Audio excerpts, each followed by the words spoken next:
Ici pour ce culte ce sabbat et merci aussi de nous suivre en ligne. Nous sommes très heureux de vous accueillir dans cette belle journée ensoleillée qui fait chaud au cœur, pas que au cœur. Hein. Je vois déjà des gens qui commencent à souffrir la chaleur, mais ça fait du bien, ça fait du bien. Je pense qu'on est tous plus contents d'avoir chaud que d'avoir froid, n'est-ce pas? Non? Vous voulez tous avoir froid? Ah là là là là. Je suis vraiment un rital, alors. Moi, je préfère la chaleur. Alors, Dieu, quand on l'approche, il ne nous laisse pas tout froid. Il chauffe notre cœur. Amen? Eh bien, alors nous allons nous approcher de notre Dieu parce que c'est près de lui que nous voulons nous tenir. Il est notre Seigneur, il est notre roi. Et nous allons le chanter une fois de plus.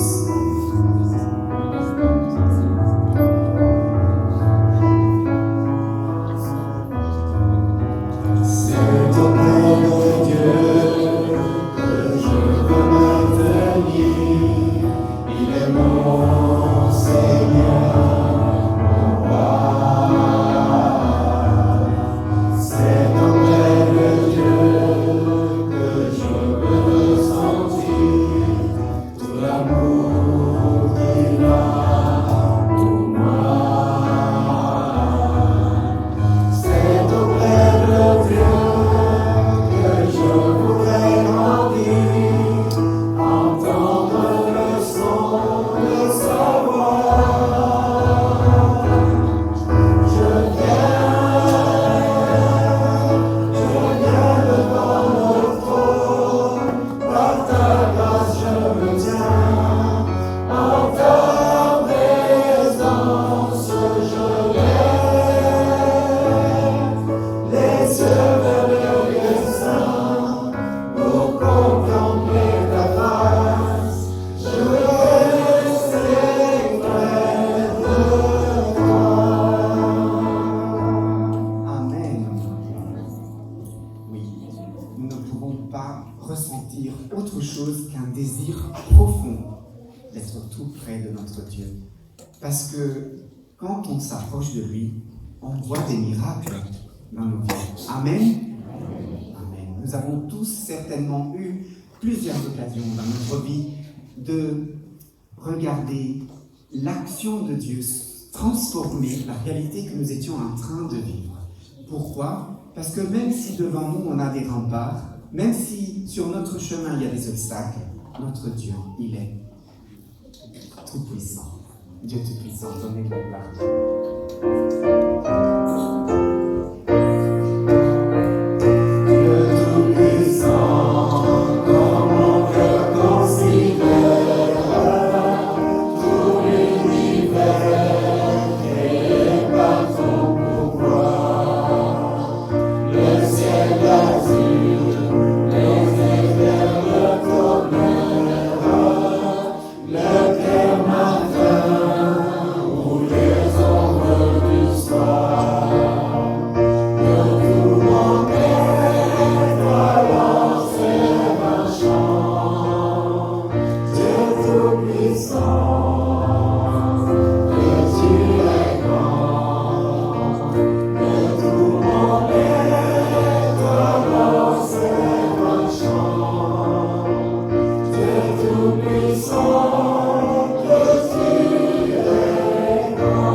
rester passif. Il suffit de regarder dehors maintenant. Je vous invite à le faire. Cette combinaison de bleu et de vert, selon les scientifiques, a été conçue pour nous apporter la paix. Est-ce que vous le saviez? Il y a souvent dans les hôpitaux cette combinaison de deux couleurs parce que justement, on a compris que le bleu et le vert apaisent l'âme, apaisent le cœur. Et Dieu a rempli sa terre de verdure. Et quand quand on a la chance d'avoir un soleil si beau et si brillant, on arrive à voir ce ciel bleu profond et ça nous touche le cœur. Et bien, le thème de la prédication d'aujourd'hui va nous amener une fois de plus à réfléchir à ce que Dieu nous a donné dans sa création. Mais juste avant de continuer avec ce service, nous allons chanter un dernier chant, Jésus, mon Sauveur. Parce que au sommet de cette création, tout ce qui a été fait par notre Père a été fait pour nous ramener à ce point dans l'histoire où nous pouvons recevoir Jésus dans notre vie. Jésus, mon Sauveur.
Le texte de ce matin, il ne faut pas aller chercher très très loin, mais comme je suis pas francophone d'origine, je vais le lire quand même. Mais je suis sûr que beaucoup d'entre vous n'auront pas besoin de le chercher, parce que vous vous souvenez certainement que au commencement, Dieu créa les cieux et la terre. Nous allons écouter maintenant notre frère Philippe qui va nous rappeler sur ce texte. Bonne écoute. Ah.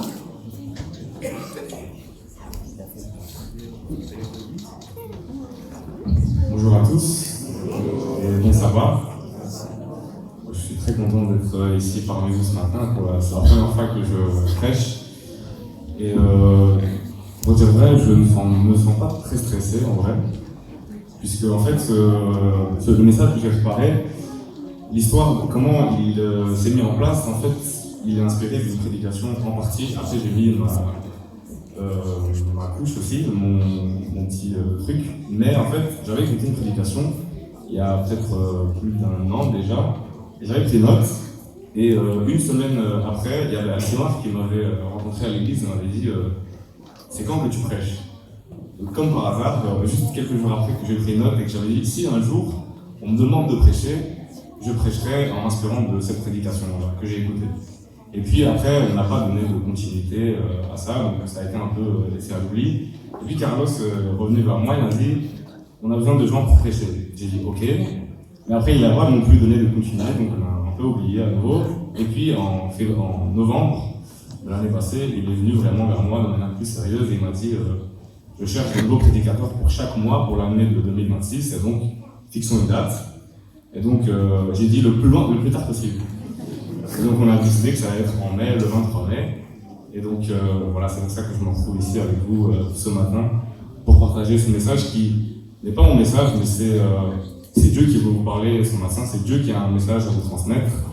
Et moi, comme tous les gens qui viennent ici chaque samedi matin, on est juste des instruments imparfaits dans les mains de Dieu. Donc comme on vous l'a dit, le thème de ce matin, c'est la création, la Genèse. Pas la Genèse, pas l'entièreté du livre de la Genèse, mais la création, donc les 3 premiers chapitres. Et donc, on pourrait penser que qu'est-ce que la création, le récit de la création, le récit de la Genèse, a de nouveau à nous apprendre. On pense que c'est un récit souvent très répétitif, qu'on connaît par cœur, très mécanique, très monotone, où premier jour, il se passe ça, il se passe ci. Dieu créé par sa parole, on a l'impression que Dieu est un Dieu lointain, on ne sait pas où il se trouve, puisque juste avec sa parole, tout se crée. Et en fait, j'aimerais partager j'aimerais revisiter en fait cet épisode de la création à la lumière non seulement de certains éléments de la langue originale dans laquelle le texte a été écrit en hébreu, mais aussi à la lumière de la tradition juive, puisque pour faire simple, pour ceux qui me connaissent un peu plus, en fait, si je dois caricaturer, le judaïsme en fait c'est ma vie, et donc je pense qu'il y a des interprétations qui, dans cette tradition qui sont parfois remplies d'une sagesse, qui peuvent nous parler et qui nous font du bien, et donc quand il y a des choses qui nous font du bien, on aime partager ça avec les autres en espérant que ça vous fera aussi du bien. La Genèse, c'est un récit important aussi parce qu'en fait, elle répond immédiatement à toutes nos questions existentielles. Elle nous dit qui nous sommes, d'où l'on vient, pourquoi on est là et vers où on va. Elle nous dit qu'on n'est pas le fruit d'un hasard, on est la création d'un être qui nous dépasse en puissance, en amour, en compréhension, en sagesse, et qu'il a voulu qu'on soit là, il a voulu être avec nous. La création, donc, c'est aussi le socle des Écritures, la base des Écritures, puisque si la Genèse, si on laisse tomber le récit de la création, tout le reste des Écritures n'ont plus de sens. Et donc, j'aimerais donc qu'on puisse essayer de comprendre qu'est-ce que l'acte créateur de Dieu révèle sur Dieu, sur qui il est. Toutes les Écritures, de Genèse à Apocalypse, et donc le récit de la création, ce n'est pas une exception, parle de Dieu. Tout le focus de toutes les Écritures, c'est toujours Dieu qui est au centre. Le focus du récit de la création n'est pas la création en soi, ce n'est pas ce que Dieu crée, la création, les arbres, les animaux, les astres, ni l'être humain. C'est bel et bien Dieu, puisque Dieu, dans le texte de la création, il apparaît à 32 reprises. C'est toujours Dieu, le focus de la création. Et si on doit donc commencer et amener directement une petite interprétation qu'on retrouve dans la littérature juive par rapport à ça, la première lettre de la Bible, quand on prend le texte hébreu, c'est cette lettre-ci. C'est la lettre Bet, c'est la deuxième lettre de l'alphabet hébreu, qui correspond, si je dois caricaturer, à notre B, à nous. Et cette lettre, donc, quand on ouvre la Bible, on voit le mot Bereshit, qui veut dire au commencement. Et donc le Bet, il est collé au mot Reshit, qui veut dire commencement. En fait, le Bet, c'est la première lettre de la préposition B, qui veut dire au, ou dans. Ça a plusieurs traductions possibles. Et en fait, il y a une image dans la tradition juive qui nous dit, quand on demande au Bet, donc c'est une image évidemment, parce que une lettre ne parle pas, quand on demande au Bet d'où tu viens, qui t'a créé, le Bet répond, pointe vers l'arrière et vers le haut. Pourquoi est-ce qu'il pointe vers l'arrière ? Parce que, comme le Bet est la deuxième lettre de l'alphabet, il pointe vers la première lettre de l'alphabet hébreu qui lui précède, qui est le Aleph. Et pourquoi le Aleph ? Parce que le Aleph, c'est l'une des premières lettres de un des noms de Dieu dans la Bible. Et quand il pointe vers le haut, c'est parce que ici on voit pas très bien, mais dans certaines calligraphies, quand on écrit le Bet, la ligne qui est en haut, en général, il y a une petite corne qui pointe vers le haut. Ici, elle n'est pas présente, mais je vous le dis quand même. Et donc, il pointe vers le haut parce que justement, il dit « Je viens, celui qui m'a créé, c'est le Dieu qui est aux cieux. » Et il pointe vers l'arrière pour dire qui renvoie aussi à Dieu, puisque c'est la première lettre d'un des noms de Dieu. Et donc tout ça, une petite parenthèse pour vous dire que déjà la première lettre du texte hébreu, quand on ouvre la Bible, on nous dit de quoi on va parler. C'est Dieu, toujours le focus, c'est Dieu qui veut être avec nous. Et puis si on va maintenant proprement au texte à proprement parler, souvent on se pose des questions tout à fait légitimes qui sont de quelle création nous parle le texte en fait ? Est-ce qu'on nous parle de notre planète-ci ou est-ce qu'on nous parle en fait de l'univers de manière générale ? Et en fait, si on regarde l'hébreu, on nous dit Bereshit bara Elohim et hashamayim vet haaretz, et j'ai mis des lettres en rouge en hébreu et aussi en translittération pour que vous puissiez suivre. c'est le ha, c'est l'article défini en hébreu, qui a une qualité de démonstratif. Et il est devant les mots shamayim, qui veut dire cieux, et aretz, qui veut dire terre. Ce qui veut dire qu'en fait, on nous parle bel et bien de cette terre-ci. C'est cette terre dont on parle. Le récit, il veut nous raconter ce que Dieu a préparé pour nous. Il y a aussi une autre interprétation biblique par rapport à la lettre qu'on a vue avant, qui nous dit le bête, il signifie aussi qu'on ne doit pas se poser des questions de ce qui s'est passé avant, puisqu'en fait, le bête est fermé en haut, en bas et à l'arrière. Donc il faut juste se poser ce qui se passe à partir du moment présent, puisqu'il est ouvert que d'un côté. Donc ça, c'est évidemment une image, mais qui corrobore un peu ce que le texte, en fait, nous dit dans l'original, que c'est bel et bien ces cieux et cette terre que le texte veut nous parler, parce qu'il veut nous parler de ce que Dieu fait pour nous. Mais donc, allons au texte. Qu'est-ce que le texte, en fait, de la Genèse révèle sur Dieu ? Déjà, on voit que, vous avez déjà peut-être entendu, le texte de la Genèse, il a une forme en pyramide. Les jours, ils sont liés entre eux. Au premier jour, Dieu, il sépare la lumière des ténèbres pour qu'au quatrième, il puisse mettre les astres. Au deuxième, il sépare les eaux, et au cinquième, il crée les créatures qui vont vivre dans cet espace-là. Au troisième, il crée la terre sèche, la végétation, etc. Et au sixième, il crée les animaux qui ont déjà un environnement qui est prêt pour eux, et il crée surtout la chose la plus importante, la créature la plus importante de sa création, qui est l'être humain. Donc déjà, dans ce récit, dans la manière dont le texte nous est donné, on voit déjà un Dieu qui prend soin de créer un environnement pour que ces créatures, et pour que la créature la plus importante, qui sommes nous, qui sommes faits à son image, soyons épanouis, soyons dans un environnement bon avec lui. Et déjà, l'acte créateur de Dieu en soi, le fait que Dieu décide de créer, démontre déjà en fait qu'il veut être avec nous. Sinon, il n'aurait pas pris tout ce temps pour créer ça avec tant de soin. Et quand on voit, donc en 6 jours, Dieu crée, et à la fin de chaque jour, le texte nous dit que tout était bon. Le texte en hébreu, il dit « Iné tov ». Littéralement, ça veut dire « voici bon ». Voici tout est bon, puisque le verbe « être » est sous-entendu. Mais quand on arrive au jour 6e, quand il crée l'être humain, le texte hébraïque donne la sensation d'un ralentissement pour contempler quelque chose de plus grand. Et quand Dieu crée l'être humain et la création est complétée, le texte ne nous dit plus « voici tout était bon », le texte ne dit plus « voici iné tov », le texte dit « iné tov meod ». Ça veut dire « tout était très bon ».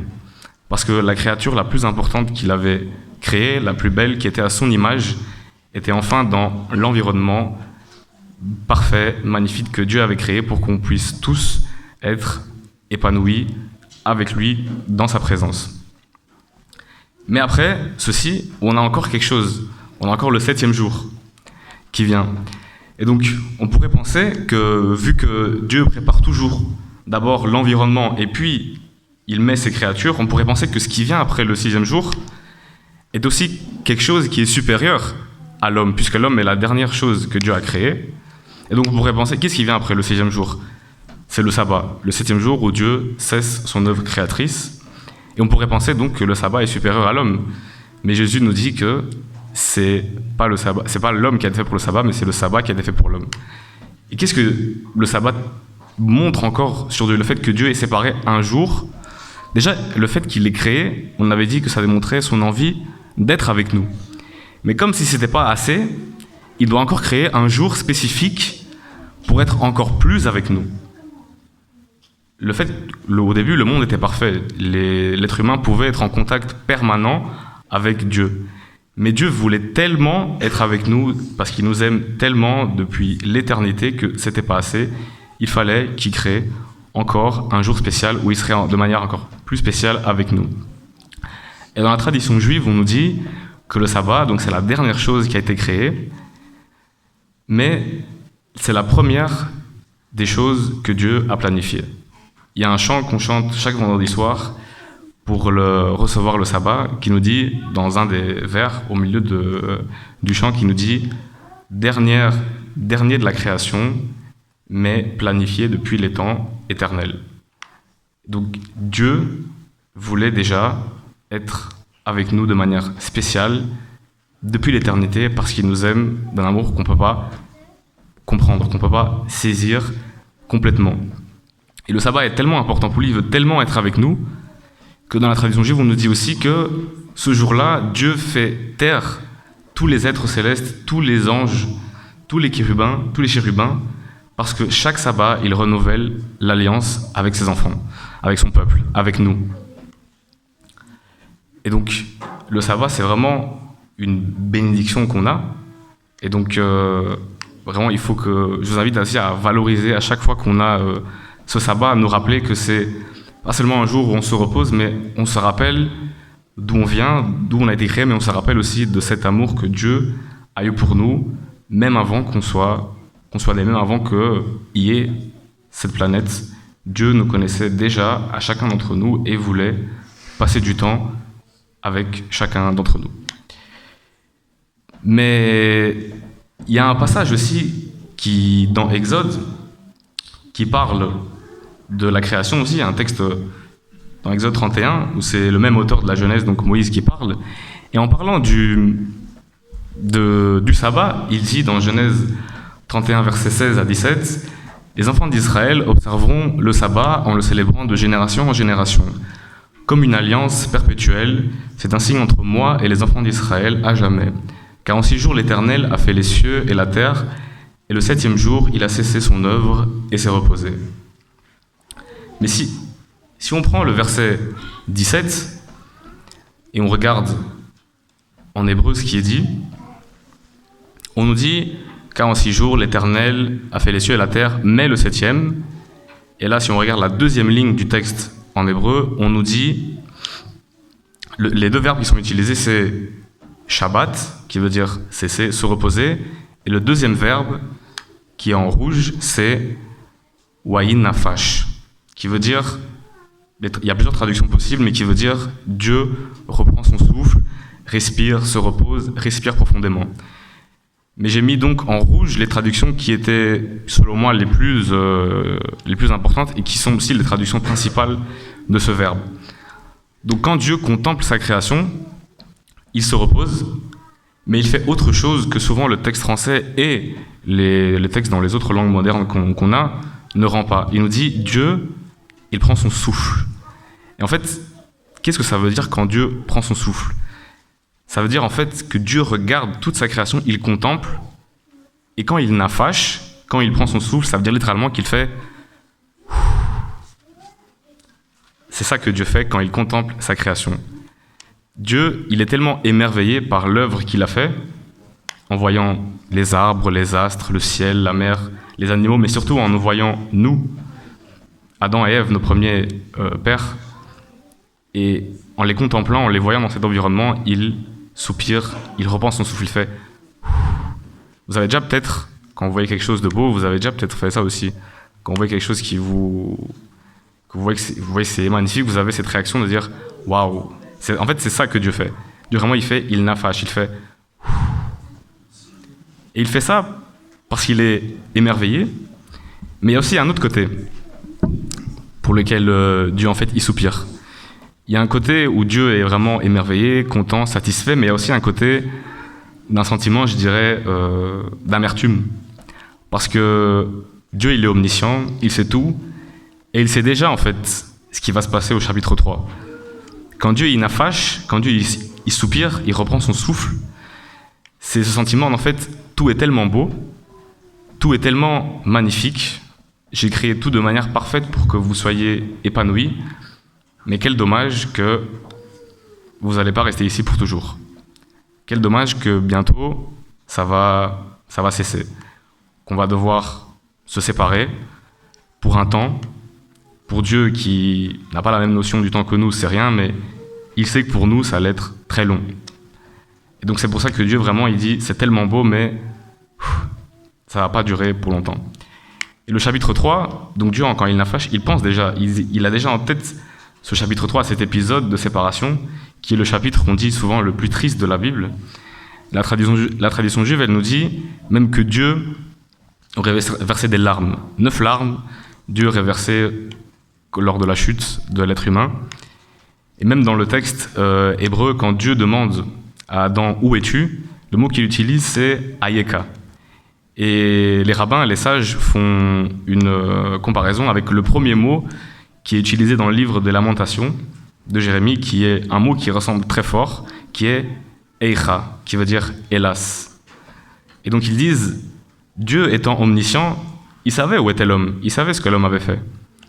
Mais c'est comme si, c'est une image évidemment, comme si Dieu voulait pas admettre ce qui s'était passé parce que c'était tellement dur ce que l'être humain venait de faire et les conséquences allaient être tellement dures pour lui que Dieu il dit « Aïka, où es-tu » Mais ça voulait dire en fait un peu le mot qu'on a vu dans la Lamentation qui est « hélas ».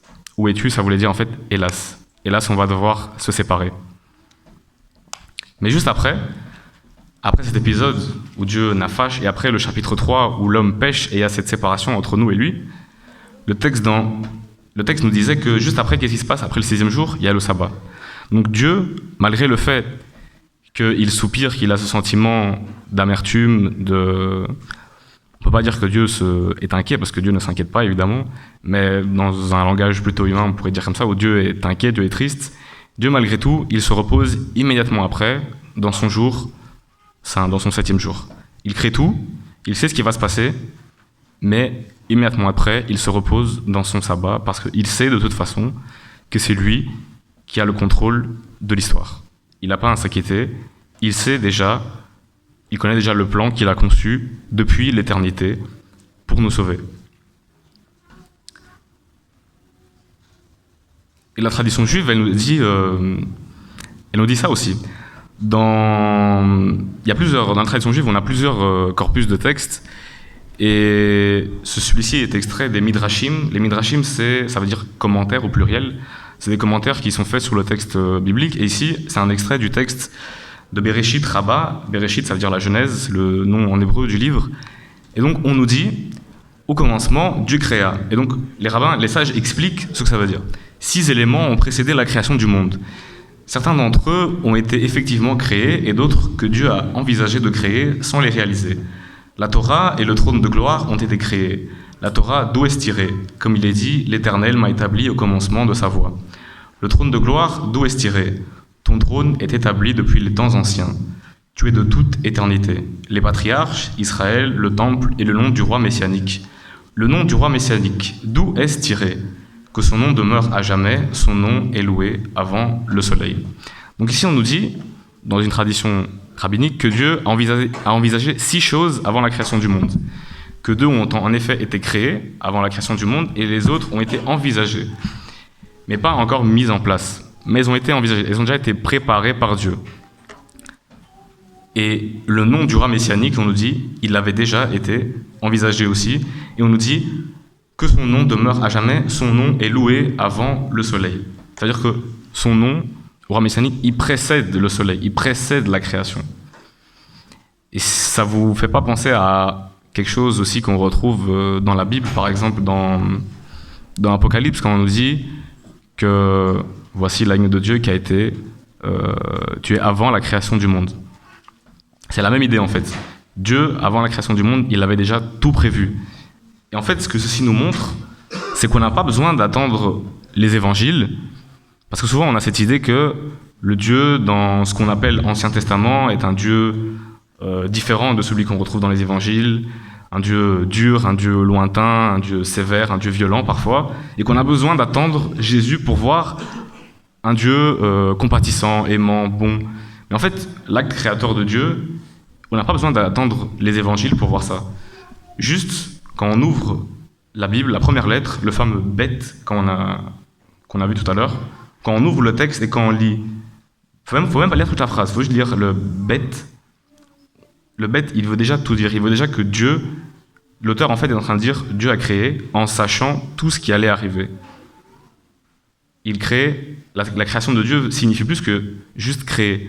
Ça signifie que je sais ce qui va arriver, je sais ce que ça implique créer ce monde, créer l'être humain. Je sais qu'il va pécher, je sais qu'on va se séparer, je sais que je vais devoir m'incarner, aller sur cette terre, vivre comme un d'entre eux, souffrir. Je sais qu'il y aura le doute dans l'univers par rapport à mon caractère aussi, mais ça vaut la peine. Chaque être humain vaut la peine. Et Dieu, malgré tout, donc, décide. Donc, quand il crée, on voit déjà toute la grâce de Dieu dans cette première lettre de la Genèse, dans cette première phrase, au commencement, Dieu créa les cieux et la terre. Mais comme j'ai dit tout à l'heure aussi, Dieu s'était reposé dans son sabbat parce qu'il savait qu'il avait le contrôle de l'histoire. Parce qu'il savait qu'il avait déjà tout planifié, justement. Et donc, à la fin, tout est prévu pour que nous retournions dans ce que Dieu avait préparé pour nous. C'est ce qu'on attend, en fait, ici. C'est l'espérance que, en tant que croyants, on a, c'est que Jésus revienne, et qu'il revienne pourquoi ?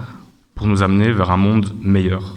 Pour nous ramener à là où à notre vraie maison, à notre vraie demeure, là où on ne devrait jamais avoir sorti. Mais que savons-nous en fait réellement de ce qui nous attend ? Est-ce que la Bible en parle ? Est-ce qu'elle donne beaucoup de détails, pas beaucoup de détails ? En fait, la Bible, elle nous dit quelque chose quand même sur ce qui nous attend.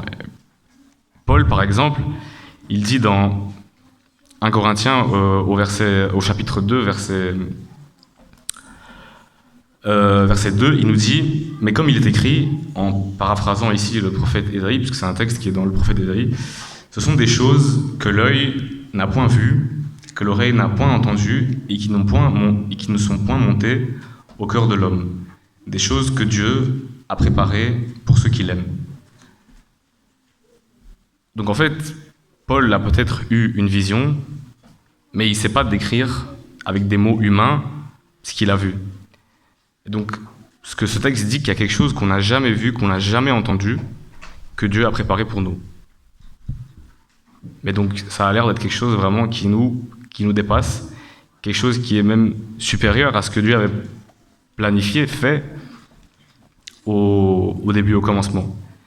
Mais on a quand même dans la Bible plus d'informations sur ce qui nous attend. Et je vous invite à prendre Apocalypse. Prenez vos Bibles. Au chapitre 21.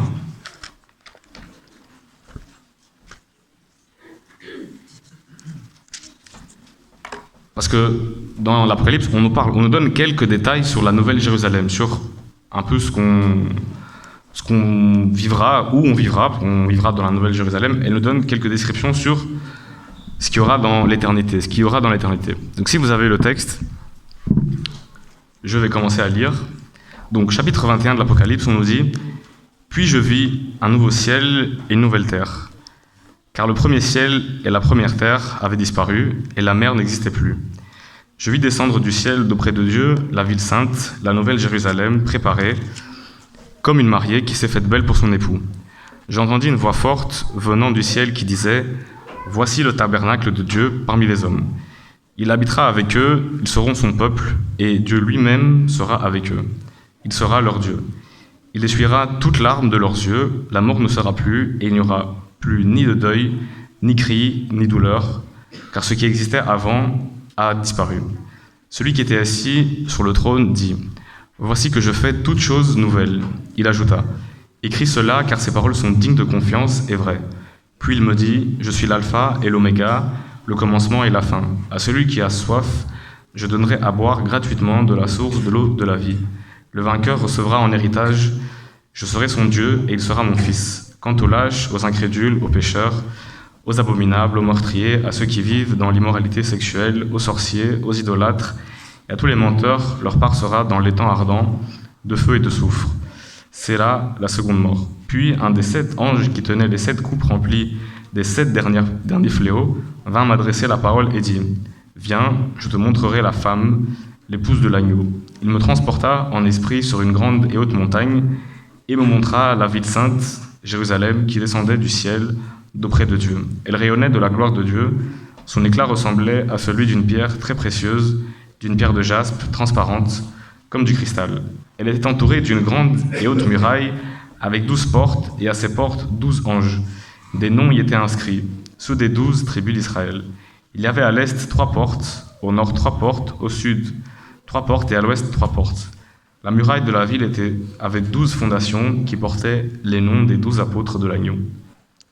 Celui qui me parlait avait pour mesure un roseau d'or afin de mesurer la ville, ses portes et sa muraille. La ville avait la forme d'un carré et sa longueur était égale à sa largeur. L'ange mesura la ville avec le roseau et trouva 2200 kilomètres.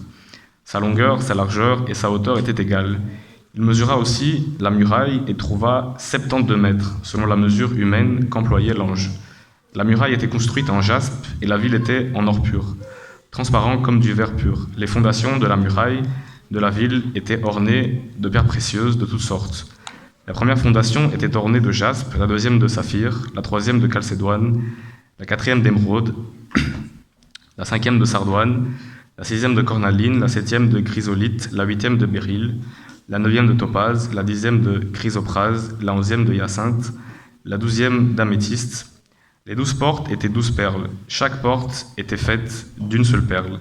La place de la ville était en or pur, comme du verre transparent. Je ne vis pas le temple dans la ville, car le Seigneur, le Dieu Tout-Puissant, est son temple, ainsi que l'agneau. La ville n'a besoin ni du soleil, ni de la lune pour l'éclairer, car la gloire de Dieu l'éclaire, et l'agneau est son flambeau. Les nations marcheront à sa lumière, et les rois de la terre y apporteront leur gloire. Ces portes ne seront pas fermées de toute la journée, car il n'y aura plus de nuit. On y apportera la gloire et l'honneur des nations. Il n'entrera chez elles rien de souillé, ni personne qui se livre à des pratiques abominables et aux mensonges. Il n'entrera que ceux qui sont inscrits dans le livre de l'agneau. Donc, vous avez vu ici qu'on a une description de la Nouvelle Jérusalem, de ses fondations, de ses mesures. Elle est très, très grande, c'est quelque chose qu'on ne peut pas concevoir. On nous dit au début du verset 21 que Dieu essuiera toute larme, qu'il n'y aura plus de douleur, qu'il y aura des nouveaux cieux et une nouvelle terre. Et on nous dit quelque chose d'intéressant aussi, qui est en fait, selon moi, un des fils conducteurs de toutes les Écritures, et celui que j'ai voulu aujourd'hui, ce matin, vous montrer. C'est le Dieu qui veut être proche, le Dieu proche, qui veut être avec ses créatures depuis toujours. Dans la Genèse, l'acte créateur de Dieu démontrait un Dieu qui voulait être avec nous malgré tout ce qui allait se passer, malgré qui on allait être. Il a dit, malgré tout, ça vaut la peine. Et dans toute l'histoire de la Bible, Dieu, il va toujours vers l'être humain, car il veut être avec ses créatures. Dans la Genèse, Dieu fait le premier pas. Quand l'homme pêche, Dieu lui dit, « Où es-tu ?» Sans le juger, sans être dur, juste il lui dit, « Ayeka, où es-tu ?» Quand il décide de se faire un peuple, il choisit Abraham qui est en Mésopotamie. C'est pas Abraham qui vient vers Dieu, c'est Dieu qui vient vers Abraham pour en faire une descendance. Quand le peuple est abandonné 400 ans en Égypte, c'est Dieu qui vient les sortir d'Égypte. Quand le peuple, dans son histoire, avait ses hauts et ses bas, quand le peuple péchait, quand il s'éloignait, Dieu allait toujours les sauver avec des juges, des prophètes, des rois. Dieu n'abandonnait jamais son peuple. Dieu voulait toujours être avec nous. Et la manifestation la plus claire de Dieu qui veut être avec nous, c'est quand il s'incarne et quand il vient sur cette terre pour nous sauver. Et le nom de Jésus, dans la prophétie, on nous dit qu'il sera appelé de Immanuel, qui veut dire littéralement Dieu avec nous, parce que c'est le fil conducteur de toutes les Écritures, Dieu qui veut être avec nous. Et dans le chapitre 21, on nous disait aussi que il habitera avec eux et ils seront son peuple et Dieu lui-même sera leur Dieu. Et on nous dit le tabernacle de Dieu sera au milieu du peuple. En fait, ça renvoie à une idée qu'on avait quand Dieu demande à Moïse de construire un tabernacle. Il avait dit « Construisez-moi une tente, un tabernacle, pour que je puisse demeurer au milieu de vous. » Encore une fois, on voit Dieu qui voulait demeurer avec le peuple. Le tabernacle dans le désert, en fait, c'était une tente, en fait. Et le peuple d'Israël habitait dans des tentes. Donc Dieu, quand il dit « Pour que je puisse demeurer avec vous », c'est Dieu qui veut se mettre, entre guillemets, au même niveau que nous. Il est dit « Malgré que je sois, évidemment, quelqu'un de parfait, vous êtes rien à mes yeux, en fait. On est des pécheurs, si on voit Dieu, on meurt. Mais malgré tout, un Dieu qui se fait humble, un Dieu qui nous aime, qui dit « Malgré tout, je veux être avec vous parce que vous valiez la peine malgré tout ce que vous êtes, vous faites, mais moi je vous regarde avec des autres yeux. » Et donc ça, c'est le fil conducteur de toute la Bible. Et même Jean, dans son évangile, quand il dit « Et le Verbe, la parole s'est fait chair et a demeuré parmi nous », dans le texte grec, Jean, il fait un néologisme. En fait, il construit un verbe sur base d'un nom. En fait, le mot qu'il utilise, c'est le mot en grec « tente » ou « tabernacle ». Et en fait, si on devait traduire littéralement ce que Jean dit en grec, c'est comme si Dieu a tabernaculé. Ça ne veut rien dire en français, mais c'est ce que Jean fait avec le mot tente en grec. Il dit « Et le Verbe a tabernaculé avec nous ». Il a fait une tente, comme dans l'Exode, et il a demeuré avec nous. Et dans l'Apocalypse, on nous dit « Et à nouveau, son tabernacle, sa tente, sera au milieu des hommes. Je serai leur Dieu, et ils seront mon peuple. » Donc dans cette Nouvelle Jérusalem, on a vu qu'il y avait pas mal de descriptions de ce qui nous a... Enfin, on ne sait pas tout, évidemment. Ce qu'on a ici dans la Bible, c'est juste quelques détails de ce qui nous attend. Mais on nous dit aussi dans l'Apocalypse qu'il y aura un banquet, les noces de l'agneau, qu'il y a une maison, une demeure qui est prête. Jésus a dit « Je vais vers mon Père pour vous construire une demeure ». On sait qu'il y a une couronne du vainqueur pour chacun d'entre nous. Dieu, il a... Je ne sais pas... Tout est prêt en fait déjà. Dieu, il n'a pas besoin d'attendre encore pour que ce soit prêt. Dieu, comme on a vu, par sa parole, il crée. S'il n'est pas revenu, c'est pas parce que c'est pas encore prêt. C'est parce que nous, on n'est pas encore prêt. Parce que tout est prêt déjà là-haut. Il y a une maison pour chacun d'entre nous qui est prête. Il y a des vêtements blancs qui sont prêts, ajustés à notre taille. Il y a une couronne ajustée à la taille de notre tête. Parce que Dieu connaît chaque détail. Et chaque couronne, elle a le nom de chacun d'entre nous. Il y a de la place pour tout le monde. Et dans les noces de l'agneau, il y a une tradition qui est intéressante aussi. Dans la tradition juive, on nous dit que le texte qu'on avait lu là de Corinthiens, on nous dit « L'œil n'a point vu et l'oreille n'a point entendu ce que Dieu a préparé pour ceux qu'on l'aime ». Dans la tradition juive, il y a certaines interprétations qui disent ce qu'on n'a pas vu et on n'a pas entendu, en fait, c'est le vin. C'est le vin. Pourquoi le vin ? C'est parce que le vin, dans la tradition juive, mais aussi dans la Bible, et la Bible, en fait, c'est de Genèse Apocalypse, ça reste la littérature juive jusqu'au bout, parce que ce sont des juifs qui écrivent de Genèse Apocalypse. Et donc, c'est pour ça qu'il y a des choses qui coïncident dans ce qu'on a, nous, et dans ce qu'on voit dans la tradition rabbinique. Dans la tradition rabbinique, on nous dit que le vin représente le début de l'ère messianique. Et Jésus, lors de son dernier repas, il dit « Je ne buvrai pas à nouveau, enfin je buvrai seulement quand je serai avec vous dans le royaume de mon Père. » Donc probablement que Jésus connaissait donc cette tradition que le vin représentait le début de l'ère messianique, le début de l'éternité. Et donc quand on nous dit que l'œil n'a point entendu, que l'œil n'a point vu et que l'oreille n'a point entendu, ça représente en fait ce repas, ce moment convivial que Dieu a préparé pour ceux qui l'aiment. Et ça montre qu'un repas, c'est quelque chose où on est ensemble, on est en famille, où on se raconte des blagues, des anecdotes, où on passe un bon moment. Et c'est ça que Dieu a préparé pour ceux qui l'aiment. C'est être avec nous pour toujours. Et si on devait donner... parce qu'au début de la prédication, j'ai dit le titre de la prédication, c'était « Bereshit » au commencement. Mais avec tout ce qu'on a vu là, on pourrait donner un autre titre à cette prédication. Parce qu'on a vu le fil rouge, un des fils rouges de toute la Bible, et le fil rouge que j'ai voulu mettre en avant dans cette prédication, c'est un Dieu qui est proche. Dans la Bible, vous savez sûrement qu'il y a des expressions, des formules pour décrire Dieu, par exemple en hébreu, qui sont El Shaddai, qui veut dire le Tout-Puissant, El Elyon, le Dieu très haut, El Olam, le Dieu éternel, El Roi, le Dieu qui voit. Mais il n'y a pas une expression, une formule, avec comme El Shaddai, etc., pour dire un Dieu qui est proche. Parce qu'un Dieu puissant, c'est pas d'office un Dieu proche. Un Dieu éternel, c'est pas d'office un Dieu proche non plus. Un Dieu qui voit, ça pourrait se rapprocher, mais Dieu, il est omniscient, il est partout, il peut être dans les cieux et voir, et ça veut pas dire qu'il est proche, c'est juste il voit, mais il n'est pas obligé de faire quelque chose. Et donc j'ai décidé, je me suis permis de créer un mot avec la même formule donc qu'on voit dans El Shaddai, parce que El, ça veut dire Dieu en hébreu. Et donc, je me suis dit, si on devait créer une formule qui représente un des aspects de Dieu, un des fils rouges qu'on voit, et qui est pour moi peut-être le plus important, qu'on voit dans la Bible de Dieu, c'est peut-être celui-ci. Et en hébreu, on dirait El Karov, le Dieu proche. Et c'est ça que je voulais partager avec vous ce matin, le Dieu qui veut être toujours avec nous, même quand nous, parfois, on sent qu'on a peut-être la flemme de parler avec Dieu, d'être en contact avec Dieu, où on se sent peut-être trop pécheur, trop indigne.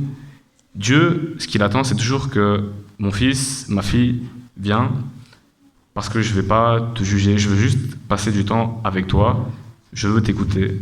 C'est pour ça que je t'ai créé, et tu vaux la peine. Et on avait dit que la Nouvelle Jérusalem, elle faisait combien en largeur, si vous vous souvenez? Ouais. 2200 km. Dans certains textes, on nous dit que ça correspond à 12 000 stades. 2200 km, j'ai regardé, ça correspond plus ou moins de la Belgique jusqu'en Grèce et en Turquie.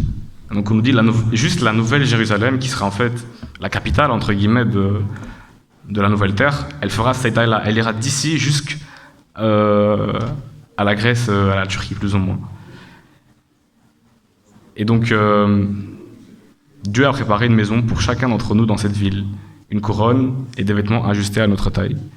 Si elle fait juste la ville, sachant qu'il y aura la planète Terre qui sera là encore, mais si juste la ville, elle fait cette taille-là, je pense que personne n'est obligé à rester aux portes, à rester dehors, et qu'il y a de la place pour tout le monde. Amen.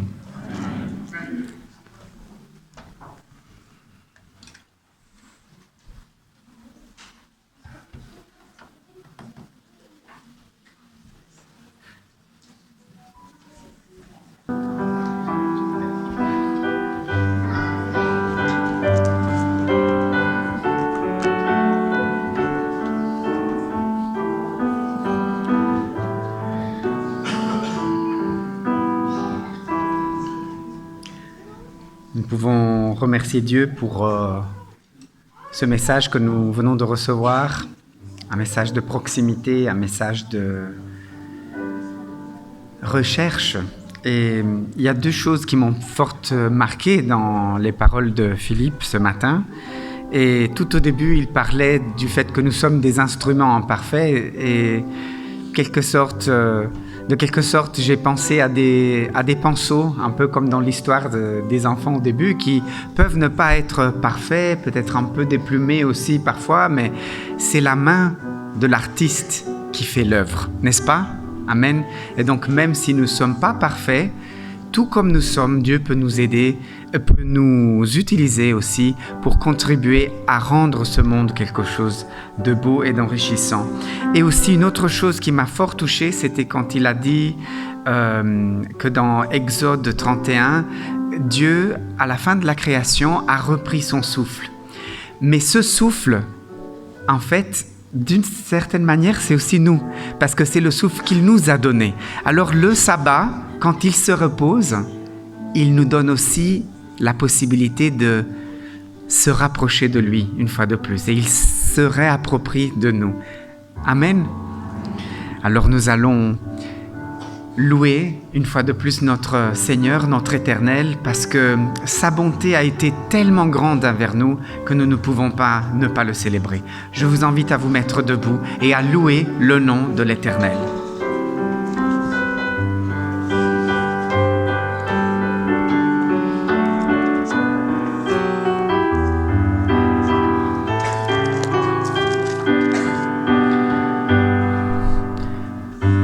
Je loue ton nom éternel.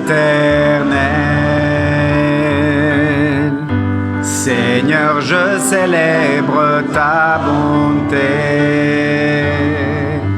Quelle joie tu vis en moi. Quelle joie tu viens pour nous sauver. Tu viens du ciel sur la terre, montrer la voie de la terre à la croix, payer pour moi de la croix jusqu'au tombeau et du tombeau jusqu'au ciel. Je loue ton nom éternel. Je loue ton nom éternel. Seigneur, je célèbre ta bonté. Quelle joie tu vis à moi. Quelle joie tu viens pour nous sauver. À toi nous sommes pardonnés de nos péchés, héritiers de l'Éternel, pour l'adorer, scellé par le Saint-Esprit, tel que tu l'avais promis. À toi honneur et louange. Amen.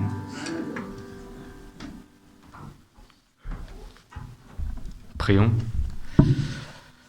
Béni sois-tu, Éternel, notre Dieu, Roi de l'univers, qui nous a connus depuis l'éternité, depuis les temps infinis, qui nous a connus avec chacun de nos détails, avec nos qualités, nos défauts,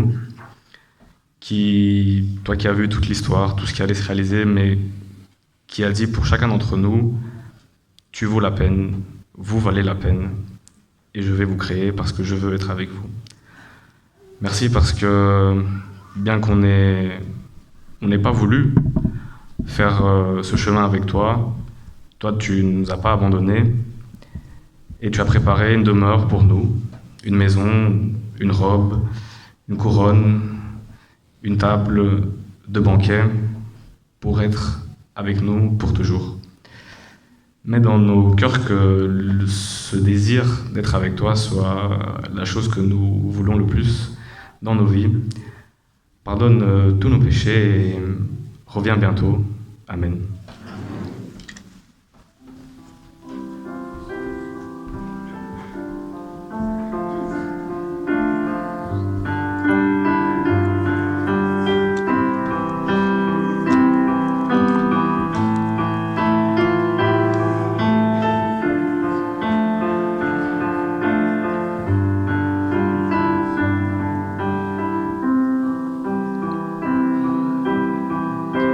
Change-moi, Seigneur, et purifie-moi.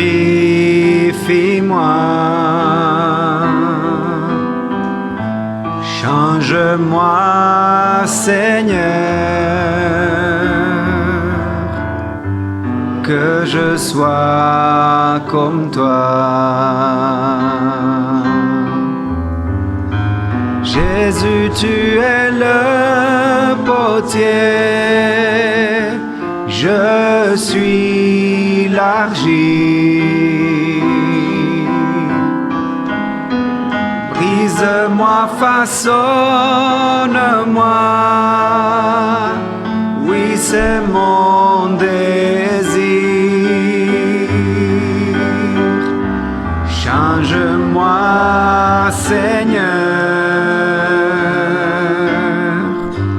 et purifie-moi.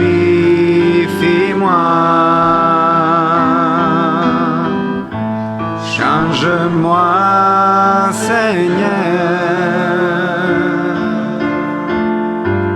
que je sois comme toi.